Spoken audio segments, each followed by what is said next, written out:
and also because I hadn't lived in Nigeria when I was growing up.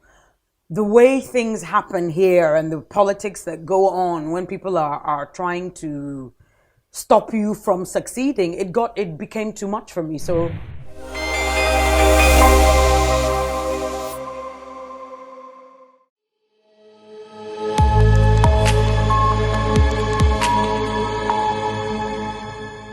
welcome back to the show. So I have with me Michelle Dede. Michelle was telling us how she ran back to England with her tail between her legs. I'm sure we want to hear this. Why did you come back? I can understand why you left, but why did you come back? I came back because I wasn't happy, essentially. I went back. Yes, I went back to my job. This is after 2 years. It wasn't immediate. Oh yeah. Because honestly, when I left here, I didn't want to come back here. I didn't want to come back here. I didn't want to come back and work here.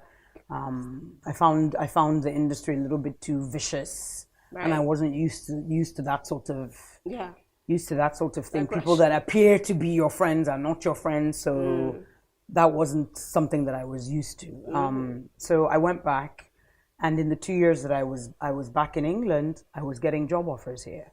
People were asking me to come and host. Obi Asika, who I always mention, Obi Asika will always call me and say, so and so wants you to come back and do this, so and so wants you to come back and do that. So it was always there. It was okay, if they keep asking you to come back, maybe you are good, and maybe you need to start believing that you are good at this. So you considered it and then yes. So no, I didn't come back immediately. I would come, do something, go back, come, do something, go back. And when I finally decided to move back, it was 2010. And I moved back and I started from scratch. So even though, yes, Michelle has done Big Brother Nigeria and she's co-hosted that, I had to work my way up. So, before the break when you were asking, well, there's some people who think it was a walk in the park. It wasn't a walk in the park. That first opportunity, yes, I was given a gift. But with that gift comes a lot of responsibility because you have no experience and people expect you to host a show that's being televised around Africa. And literally you don't know what you're doing. You're learning on the job.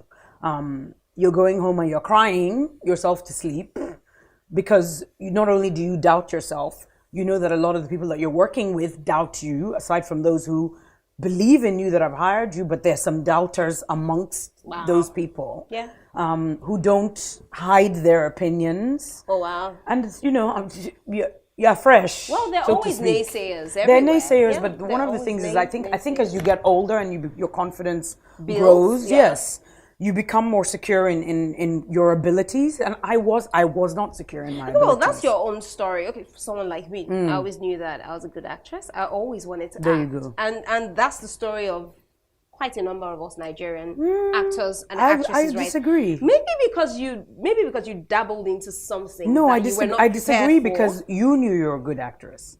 There are lots of people who are interested in acting but don't know whether they're good or not. Right. So it's only the experience when you start acting and generally feedback, because there's some people that think that they're great, and let's be honest, you and I both know they're not. Right. You can have the opinion that you're fantastic at doing something, and then when you get there, maybe the reaction of your director, your producer, your fellow cast members, the viewers isn't what you thought. Right. It happens, and it happens with not just in the entertainment industry. There are people that think that they're fantastic singers.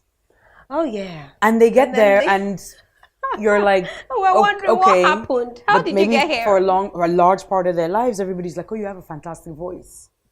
No, you should not be singing. Right. Okay. So, Michelle, you are known for non-conformism. The non-conformist woman. Yeah. Yes. So, what is this? That I think one of the reasons I became quite vocal about not conforming, it was because I went through an experience where when I moved here, I felt in order to fit into Nigerian society, I must conform. There's a particular way that a Nigerian woman is supposed to behave, is supposed to think, speak, act. And not by acting, I don't mean acting in a film. I mean the way in which you comport yourself, the way in which you do things. Because when my first experience working on Big Brother, everybody thought she's South African, she doesn't look Nigerian, she looks different, she sounds different, she behaves differently, she must be other. I wanted to belong. Right. I wanted to, and when I say belong, I know what wanted you to mean. feel like Right. I am a Like part of. everybody, yeah. Yes, A Nigerian, this is where yeah. this is where I'm from. Yeah. And the interesting thing, which I always say to people when they ask me, is that this is the first country that I've lived in where I feel like I don't belong. And I've lived in several different Wow. countries. I didn't feel like a foreigner in Ethiopia. In Nigeria, I have been made to feel like a foreigner because of the way a lot of people treated me. So one of the things that I tried to do was try and fit into what I felt people wanted. I have a husky voice. Reduce your voice a little bit. Don't be so opinionated, Michelle. Right. Conform. And it wasn't working. It was making me miserable. It was making me want to leave Nigeria. It was making me distance myself from just people in general. And I thought, you know something? I have to be happy with myself. Yes, I'm different. My forehead is bigger than most people's forehead. I sound different. I happen to have an accent. It doesn't mean those are negatives. Those are positive things. If I meet people who don't like that or who don't embrace it, then that's a reflection of them, not a reflection of me. Right. People have to be able to accept me as I am. I accept people as they are, irrespective of where they're from. So yes, as much as there's the saying, when in Rome, do as the Romans. And of course, you're in a country, you start conforming to an extent. To an extent. There's certain That's things the that you truth. do with whichever country you're in. So you conform a little bit, but I'm not going to change who I am How is for this, Nigerians to how is accept this me. term related to feminism? You know what? I'm so tired of being asked that question about feminism, and honestly speaking, I think it's I'm sorry. I think it's a redundant question, and I'm going to be honest with you because you and I know each other. Every time somebody wants to express themselves, they're asked if they're feminists. Oh well, or you they're don't asked blame if them. it ties. Michelle, let me tell you why I don't blame them. So this question is not for me. You should know that. But what this question is not for me. I understand, but what's upsetting to me is the fact that now, on shows, whether it's your show, every show, the question of being a feminist comes up. No, Why? It's not relevant. Wait. And I'm not going to answer it. Hold on a second. You must know why people are asking the same question. Because it's a topic that people seem to like to talk about. Why do they like to talk about it? There must be a reason. And that's up to them. I don't. There again, conforming. Because people are talking about pepper soup. Let's talk about pepper soup. Not necessarily. Because people are talking about having natural hair. Let's all have natural hair. My question to you is. Hold on. This is myself and Michelle off camera too. It's exhausting. Okay, so my question to you is: how closely related is the term? Is non-conformism to being a feminist? To being not related. Not related. In my opinion, not related. In my opinion, not related. In my opinion, but I know that related. a lot of people beg to differ. No, because non-conforming does not mean that I won't cook for my husband. I'm not married. Which is this? Which actually is a very shoddy definition. You are a non-conformist just in the way you look. I am.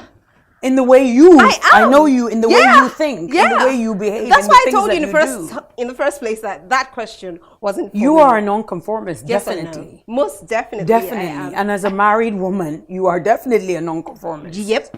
Because you're not your typical Nigerian married woman. Okay, that'll be all for now. We'll take a quick break and we'll be back. There's more of Michelle Dede. You guys don't want to go anywhere. Please experience her. Welcome back to Conversations with Mary Jane. So I've been chatting with Michelle. It almost got heated up in here. Yes, I like it. I like the heat. Okay, so it's time for random things. And that's my favorite segment. So I'll be asking you random questions, Michelle. Okay. Very random questions. Okay. We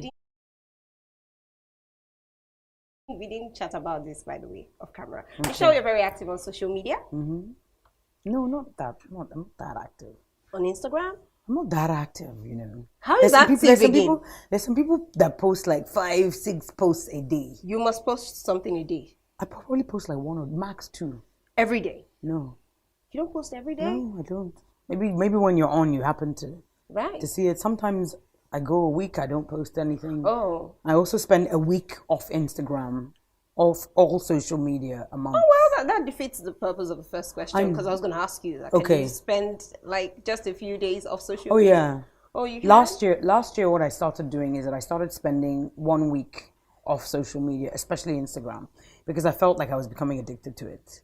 Right. Like literally, it's like, you know, wake up in the morning after I've done everything I need to do, have a shower, say my prayers, etc.